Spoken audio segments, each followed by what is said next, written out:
The most talented Emperor Yan. Why did we end up with the Lord of the Universe? Went together and sat under the mountain guest's door. Why does he hate this junior brother Luo so much? Before Emperor Yan cultivated the earth lineage as a mountain guest. Carefully cultivated pride. Bearing multiple honors. He is not only the leader of the Yanshan clan. Carrying the original expectations of mountaineers. He even holds the precious treasure given by Master. Throughout the human race. His strength and talent are top-notch. And the foundation of all this. Inseparable from the innate racial advantages of the Yanshan clan. Their bodies are extremely strong.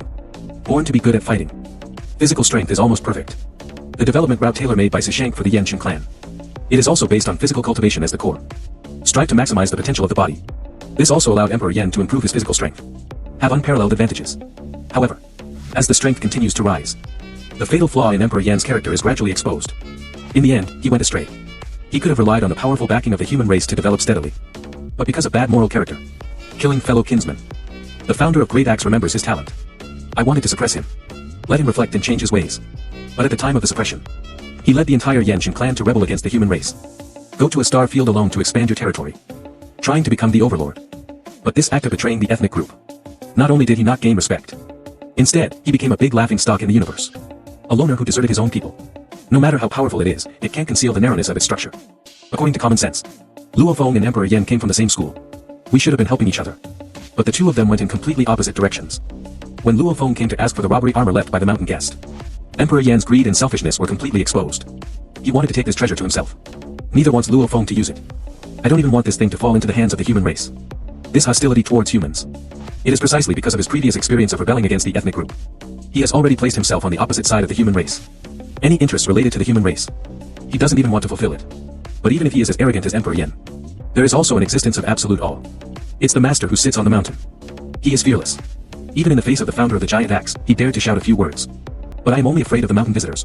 Just because the origin of the mountain guest is mysterious. There are endless means. He is notoriously difficult to deal with in the universe.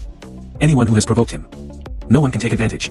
This bone-deep fear became the only lock to restrain Emperor Yan. If not so, I'm afraid he has already completely rebelled. It is precisely because of this general understanding of mountain visitors. Emperor Yan did not dare to directly disobey his master's potential wishes. But he was unwilling to let Luo Feng successfully take away the robbery armor. So, he began to use various means to move back.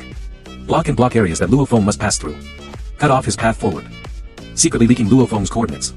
Attract alien forces. Trying to kill or repel Luo Feng with the help of others. Have to say, Emperor Yan was not without a plan. He knows clearly. Directly deal with Luo Feng and involve the mountain guest. That's why I chose this method of borrowing a knife to kill people.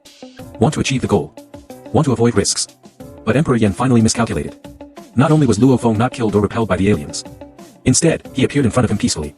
More with the tone of a mountaineer. Formal request for Jia. Face this situation. Even though Emperor Yan was unwilling, I can't find any reason to refute it. He could only watch helplessly as his treasure was taken away by Luo Feng. What makes Emperor Yan even more difficult to accept is that this rising star not only dares to challenge his own authority, it has also been clearly favored and maintained by mountain visitors. In Emperor Yan's understanding, I am the most outstanding disciple of sitting mountain guest. Luo Feng is just a lucky latecomer. Why can he replace his position in master's heart? This obvious partial ancestor. It deeply hurt his high self-esteem. Therefore, in the process of Luo Feng's growth, not only did Emperor Yan fail to fulfill his duty as a senior brother to provide help. Instead, obstacles are set up everywhere. Try every means to suppress. If it weren't for the constraints of the mountain guest, I'm afraid he would have killed Luo Feng directly. The reason why Sishank trained Luo Feng after Emperor Yan. To a large extent, it was because of witnessing Emperor Yan's failure. Even with top talent and strength. Selfish and narrow-minded character. It also completely limits his development ceiling.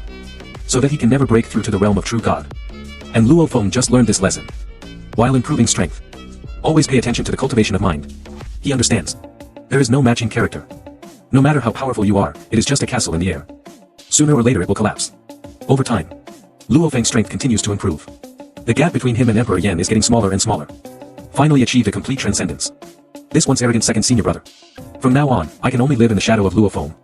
The glory of the past can no longer be recreated.